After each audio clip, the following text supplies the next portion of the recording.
Bismillah, Assalamualaikum warahmatullahi wabarakatuh. Alhamdulillah, hari ini Kamis tanggal 26 Maret 2020 kita dapat melanjutkan pembelajaran kembali setelah kemarin satu hari libur. Semoga anak-anak selalu dalam keadaan sehat walafiat, selalu dalam lindungan Allah. Dan tidak lupa ibu berpesan anak-anak untuk selalu menjaga kesehatan dan untuk selalu menjaga kebersihan ya. Baik anak-anak, kita lanjutkan pembelajaran hari ini.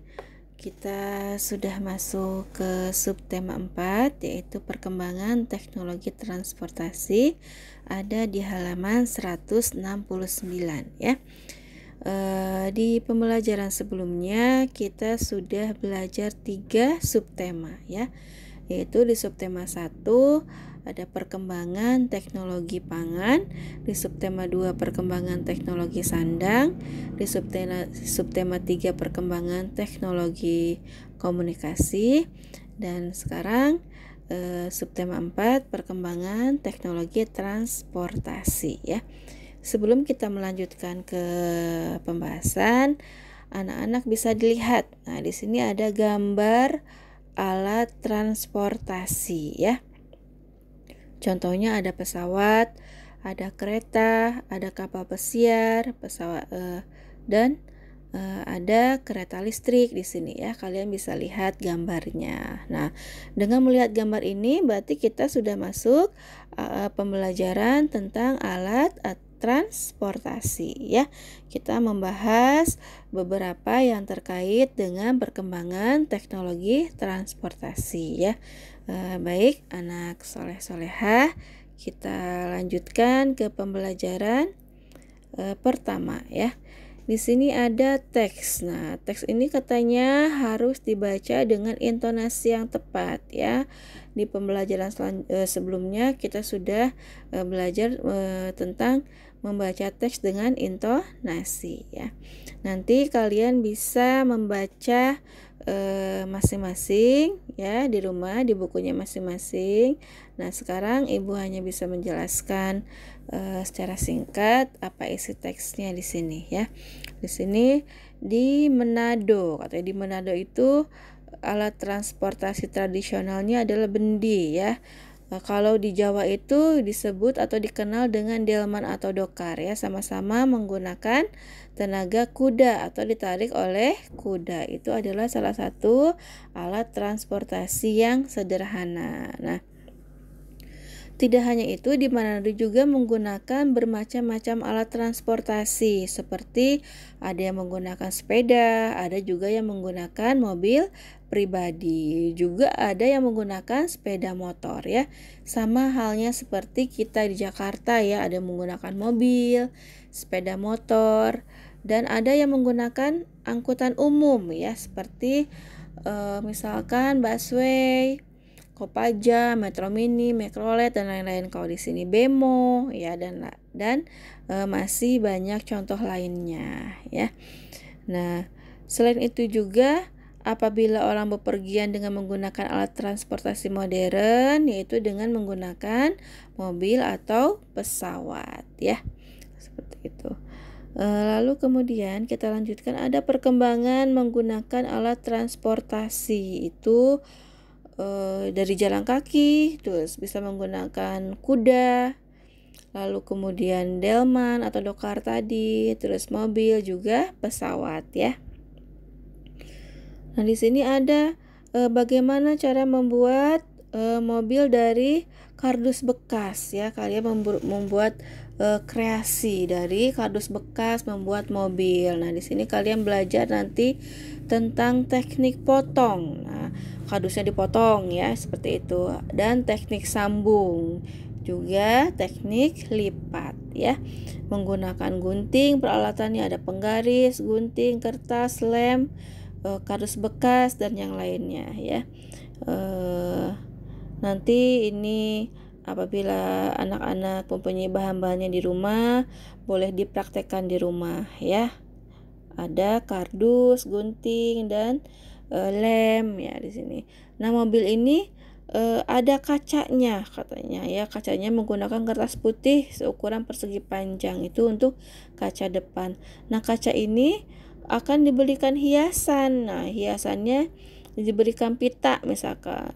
Nah, yang dibutuhkan tuh berarti berapa sentimeter atau berapa banyak pita yang dibutuhkan untuk kaca mobil ini. Bagaimana untuk menghitungnya? Nah, di sini kalian lihat di halaman 176. 176. Jika kamu akan menghias kaca mobil dengan pita, berapa panjang pita yang kamu butuhkan untuk menghias seluruh tepi kaca? Nah, di sini ya. Nah, untuk menghitung keliling itu yang seperti kemarin Ibu sudah berikan di materi matematika, yaitu menjumlahkan seluruh sisinya ya. Sisi yang paling atas dan bawah itu dinamakan atau disebut dengan panjang. Yang kanan dan kiri dinamakan lebar. Jadi semuanya dijumlahkan 20 cm tambah 10 cm tambah 20 cm tambah 10 cm. Jadi jumlahnya adalah 60 cm. Panjang pita yang mengelilingi tepi kaca mobil adalah 60 cm ya. Nah, ada contoh yang di bawah A dan B itu pun sama ya, sama mengerjakannya seperti yang Ibu contohkan barusan di atas ya. Menghitung semua sisinya. Lalu kita lanjutkan di sini. Nah, ada teks lagi ya. Pergi ke pulau. Nah, di sini Pulau Bunaken dengan perahu umum. Nah, di Pulau Bunaken itu masih menggunakan perahu umum ya. Nah, di perahu ini hanya dapat memuat 30 orang penumpang ya, tidak banyak. Ya, seperti itu. Lalu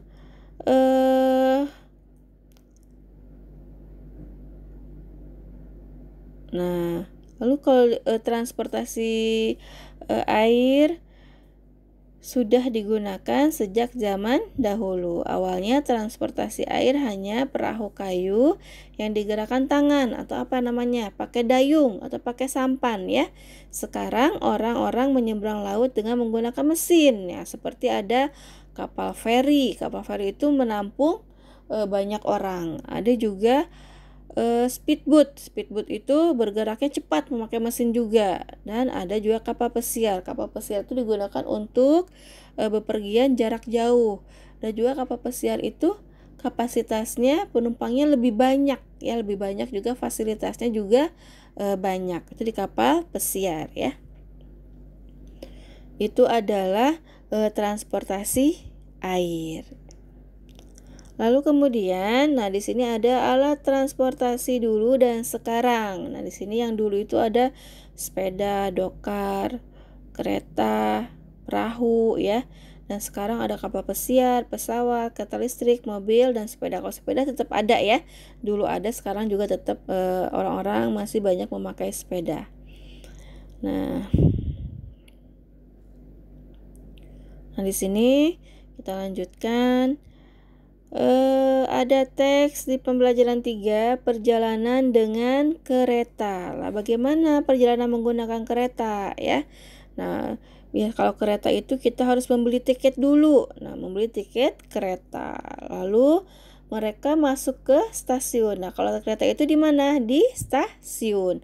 Kalau mobil terminal ya, dan kalau bandara itu tempat pemberhentian pesawat ya. Itu adalah tempat pemberhentian pesawat ya, bandara. Kalau kereta di stasiun ya. Dan masuk ke stasiun itu sambil menunjukkan tiket, katanya tiket. Lalu kemudian bisa memasuki gerbong kereta ya. Nah, di sini.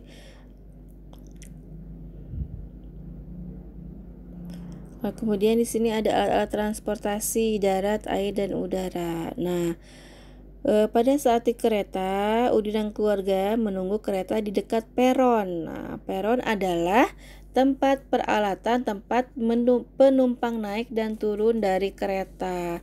Di sekitar peron ada kursi-kursi untuk menunggu. Nah, kursi peron berbentuk persegi panjang. Jika panjang kursi 200 cm dan lebarnya 50 cm, berapakah keliling kursi peron? Nah, di sini kalian dihitung juga, menghitung keliling ya, sama caranya dengan yang tadi sudah Ibu jelaskan ya. Di sini dijumlahkan kelilingnya ya. Lalu kemudian lanjutkan di sini. Nah, tadi dari lanjutan dari hasil karya yang tadi mobil, lalu mobil tersebut juga bisa diwarnai atau dikasih hiasan-hiasan, seperti dikasih lampunya dari apa? Tutup botol bekas, dikasih stik es krim, dikasih rodanya dari piring kertas dan lain-lain, boleh yang lainnya juga ya. Nah, di sini. Nah, anak-anak, materi hari ini hanya itu saja yang Ibu bisa sampaikan. Tentunya ada tugas yang harus dikerjakan di rumah. Pada halaman 186, tabel pertama yaitu alat-alat transportasi. Kalian mengisi tabel alat-alat transportasi yang di darat itu apa saja, yang di air itu apa saja, dan yang di udara itu apa saja, yaitu yang di halaman 186. Kemudian yang tugas kedua, kalian mengerjakan halaman 188, A, B, C, D, E, dan F, menghitung berapakah keliling masing-masing bangun datar tersebut ya, seperti itu. Baik anak-anak, tugasnya dikerjakan di buku tulis seperti biasa. Jangan lupa dikasih tanggal. Apabila ada yang kurang jelas dengan tugasnya, nanti bisa ditanyakan ya. Baik, cukup sampai di sini dari Ibu. Jangan lupa selalu menjaga kebersihan dan selalu menjaga kesehatan. Tetap semangat untuk belajar. Sekian dari Ibu. Assalamualaikum warahmatullahi wabarakatuh. Barakallahu fikum.